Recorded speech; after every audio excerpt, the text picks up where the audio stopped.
Live in Western Oregon, this is NBC 16 News at 5:30. First at 5:30, a Deerhorn resident says last week's ice storm was the scariest thing he's ever experienced. Good evening and thanks for joining us for NBC 16 News at 5:30. I'm Alan Matthews. Deerhorn Road, one of the hardest hit in Lane County by the recent ice storm, remains closed tonight. Crews are still fixing down power lines and removing fallen trees. Traffic was backed up today as contractors work to get everything restored along the road. NBC 16's Juliette Smith spoke with a resident on Deerhorn Road who says he has never been so scared. I spent 20 plus years in law enforcement. I rode a police motorcycle for 3 years, which I loved, but was dangerous. I was never so scared in my life as I was during this storm. Herb Horner lives on Deerhorn Road, one of the worst hit roads in Lane County after the devastating ice storm. In the 24 years, we've never experienced anything like this.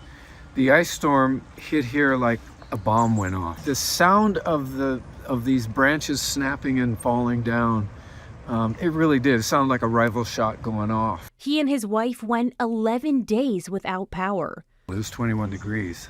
Luckily, he had a generator and water well to stay warm and hydrated, giving him the chance to help his neighbors. My 89-year-old lady here that lives in that house, she doesn't have a generator.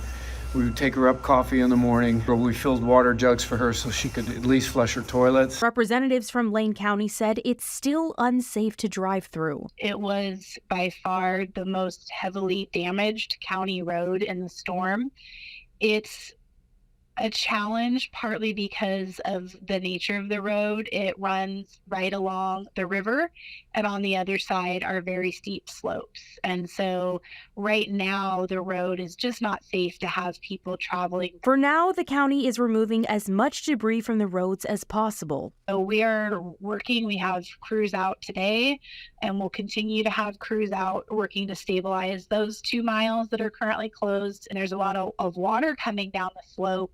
And if we aren't able to open some of those ditches back up, it will push water onto the road at a rate much greater than normal, causing more hazards like the potential for landslides. So for the folks that live along Deerhorn as a whole, we know that they are eager to have this access back so that they don't have to go around to the other side. They are our priority. The county says the goal is a return to normal, something many in the community are eager to return to. On Deerhorn Road, I'm Juliette Smith reporting. Lane County hopes to reopen the west end of the road by the end of the day. Eastern access is still an option until the road fully reopens. For more information on road closures, you can head to tripcheck.com for road conditions.